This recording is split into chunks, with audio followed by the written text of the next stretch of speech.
ಇವತ್ತು ದಕ್ಷಿಣ ಕನ್ನಡ ಉಡುಪಿ ಜಿಲ್ಲೆಯ ಉಭಯ ಜಿಲ್ಲೆಗಳಲ್ಲಿ ಎಲ್ಲ ಸ್ಥಳೀಯ ಆಡಳಿತ ಸಂಸ್ಥೆಗಳ ಎದುರು ಸುಮಾರು 399 ಮಹಾನಗರ ಪಾಲಿಕೆ, ನಗರ ಪಾಲಿಕೆ, ಗ್ರಾಮ ಪಂಚಾಯತ್, ಪುರಸಭೆ, ನಗರಸಭೆಗಳ ಎದುರುಗಡೆಗಳಲ್ಲಿ ನಾವು ಭಾರತೀಯ ಜನತಾ ಪಾರ್ಟಿಯ ವತಿಯಿಂದ ದೊಡ್ಡ ಪ್ರಮಾಣದಲ್ಲಿ ಇವತ್ತು ಪ್ರತಿಭಟನೆ ನಂಬಿಕೊಂಡಿದ್ದೇವೆ.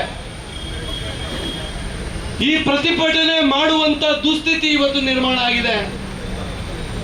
ಕಳೆದ 2 ವರ್ಷಗಳಿಂದ ಕರ್ನಾಟಕವನ್ನು ಆಳ್ತಾ ಇರತಕ್ಕಂಥ ಕಾಂಗ್ರೆಸ್ ಸರ್ಕಾರ ಒಂದು ಕಡೆಯಿಂದ ಇದು ಒಂದು ಕೋಮಿನ ತುಷ್ಟೀಕರಣಕ್ಕೆ ಸೀಮಿತ ಆಗಿದ್ರೆ, ಮತ್ತೊಂದು ಕಡೆಯಲ್ಲಿ ಇಡೀ ಕರ್ನಾಟಕದ ನಾಗರಿಕರ ಒಂದು ಜೀವನ ಇವತ್ತು ಅಸ್ತವ್ಯಸ್ತಗೊಂಡಿದೆ. ಕಳೆದ 2 ವರ್ಷಗಳಿಂದ ಯಾವುದೇ ರೀತಿಯಲ್ಲಿ ಜನಸ್ನೇಹಿ ಪರವಾಗಿರ್ತಕ್ಕಂಥ ಯೋಜನೆಗಳು ಅನುಷ್ಠಾನ ಆಗ್ತಾ ಇಲ್ಲ. ಯಾವುದೇ ಒಂದು ವ್ಯವಸ್ಥೆ, ಒಂದು ಸರ್ಕಾರದ ಆಡಳಿತ ವ್ಯವಸ್ಥೆ ಸುಸೂತ್ರವಾಗಿ ನಡಿಬೇಕು ಅಂತ ಆದಾಗ ಸ್ಥಳೀಯ ಆಡಳಿತ ಅತ್ಯಂತ ಸಮರ್ಪಕವಾಗಿ ಕಾರ್ಯನಿರ್ವಹಿಸುವಂಥದ್ದು ಅತ್ಯಗತ್ಯ. ಇವತ್ತು ಸ್ಥಳೀಯ ಆಡಳಿತದಲ್ಲಿ ಯಾವ ಎಲ್ಲ ಯೋಜನೆಗಳು, ಯಾವ ಎಲ್ಲ ಸರ್ಕಾರಿ ವ್ಯವಸ್ಥೆಗಳು ಇವತ್ತು ಜಾರಿ ಆಗಬೇಕಾಗಿತ್ತ, ಅದ್ಯಾವುದು ಕೂಡ ಜಾರಿಯಾಗುವಂತ ಪರಿಸ್ಥಿತಿಯಲ್ಲಿಲ್ಲ. ಕಳೆದ 2 ವರ್ಷಗಳಿಂದ ಸ್ನೇಹಿತರೆ, ಒಂದೇ ಒಂದು ಆಶ್ರಯ ಯೋಜನೆ ಅಡಿಯಲ್ಲಿ ಮನೆಯನ್ನು ಕೊಡುವಂತ ಕೆಲಸ ಈ ಸರ್ಕಾರ ಮಾಡಿಲ್ಲ. ಬಡವರಿಗೆ, ದೀನ ದಲಿತರಿಗೆ, ಹಿಂದುಳಿದವರಿಗೆ ಏನು ಸರ್ಕಾರ ಮನೆಗಳನ್ನು ಆಶ್ರಯ ಯೋಜನೆ ಮುಖಾಂತರ ನಿರ್ಮಾಣ ಮಾಡಿ ಕೊಡಬೇಕಾ?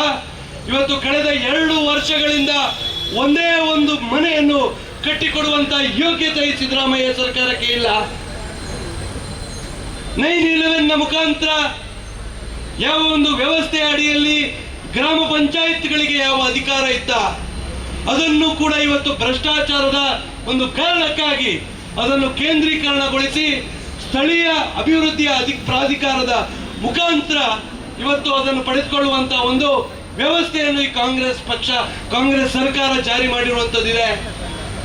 9/11 ಮುಖಾಂತರ ಏಕವಿನ್ಯಾಸ ನಕ್ಷೆಗಳು ಈ ಸರ್ಕಾರ ಬರುವುದಕ್ಕಿಂತ ಮೊದಲು ಆಯಾ ಪಂಚಾಯತ್ಗಳಲ್ಲಿ ಅಧಿಕಾರ ಇತ್ತು. ಇವತ್ತು ಆ ಅಧಿಕಾರವನ್ನು ಗ್ರಾಮ ಪಂಚಾಯತ್ನಿಂದ ಕಸಿದುಕೊಂಡು ಅದನ್ನು ಪ್ರಾಧಿಕಾರಕ್ಕೆ ಕೊಳ್ಳಲಾಗಿದೆ.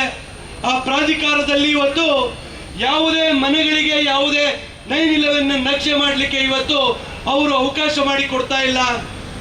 ಇಡೀ ದಕ್ಷಿಣ ಕನ್ನಡ ಉಡುಪಿ ಜಿಲ್ಲೆಯಲ್ಲಿ ಸರಿಸುಮಾರು 5,000ಕ್ಕಿಂತ ಹೆಚ್ಚಿನ ಅರ್ಜಿಗಳು ಇವತ್ತು ಕೊಳಿತಾ ಬಿದ್ದಿದೆ. ಹಾಗಾದ್ರೆ ಬಡವರು ಮನೆ ನಿರ್ಮಾಣ ಮಾಡ್ಲಿಕ್ಕಿಲ್ವಾ? ಇವರು ಯಾಕೆ ಪ್ರಾಧಿಕಾರಗಳಿಗೆ ಅಧಿಕಾರವನ್ನು ಕೊಟ್ಟರು?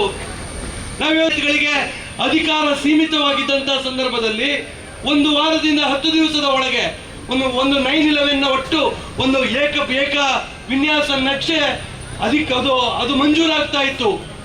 ಇವತ್ತು 2 ತಿಂಗಳು, 3 ತಿಂಗಳು, 4 ತಿಂಗಳು, 6 ತಿಂಗಳಾದ್ರೂ ಇವತ್ತು ಅದರ ಮಂಜೂರಾತಿ ಸಿಗ್ತಾ ಇಲ್ಲ.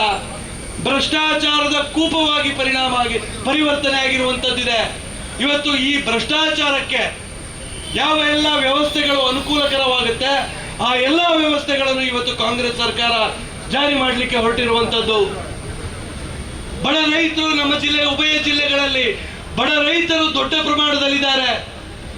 ಸರ್ಕಾರಿ ಭೂಮಿಗಳನ್ನು ಅವರು ಉಳುಮೆ ಮಾಡಿಕೊಂಡು ಆ ಮುಖಾಂತರ ಅಕ್ರಮ ಸಕ್ರಮದಲ್ಲಿ ಅರ್ಜಿಯನ್ನು ಸಲ್ಲಿಸಿ ಆ ಭೂಮಿಯನ್ನು ಸಕ್ರಮ ಮಾಡಿಕೊಳ್ಳುವಂತ ಒಂದು ವ್ಯವಸ್ಥೆಗೆ ಬಹುಕಾಲದಿಂದ ದಶಕಗಳ ಕಾಲದಿಂದ ನಮ್ಮ 2 ಜಿಲ್ಲೆಗಳಲ್ಲಿ ರಾಜ್ಯದಲ್ಲಿ ಅವಕಾಶ ಇತ್ತು. ಇವತ್ತೇನಾಗಿದೆ ಪರಿಸ್ಥಿತಿ? ಅರ್ಜಿ 53, ಅರ್ಜಿ 57, ನಮೂನೆ 53 ಮತ್ತು ನಮೂನೆ 57 ಅಡಿಯಲ್ಲಿ ಯಾವ ಅರ್ಜಿಗಳನ್ನು ಸಲ್ಲಿಸಲಾಗಿದೆ, ಯಾವ ಅಕ್ರಮ ಸಕ್ರಮದ ಒಂದು ವ್ಯವಸ್ಥೆ ಇತ್ತ ಅದರ ಅಡಿಯಲ್ಲಿ ಯಾವ ಅರ್ಜಿಗಳನ್ನು ಸಲ್ಲಿಸಲಾಗಿದೆ, ಅದನ್ನು ಶಾಸಕರಿಗೂ ಆ ಒಂದು ಸಮಿತಿಯ ಅಧ್ಯಕ್ಷರಾಗಿ ಅಲ್ಲಿ ಶಾಸಕರಿದ್ರೂ ಕೂಡ ಶಾಸಕರ ಗಮನಕ್ಕೂ ತಾರದೆ ಇವತ್ತು ಅರ್ಜಿಗಳನ್ನು ತಿರಸ್ಕಾರ ಮಾಡುವಂತ ಒಂದು ವ್ಯವಸ್ಥೆ ಇವತ್ತು ನಿರ್ಮಾಣ ಆಗಿದೆ. ಬೋಲೋ ಭಾರತ್ ಮಾತಾ ಕಿ, ಹಿಂದೂ ವಿರೋಧಿ ಸರ್ಕಾರಕ್ಕೆ ಹಿಂದೂ ವಿರೋಧಿ ಸರ್ಕಾರಕ್ಕೆ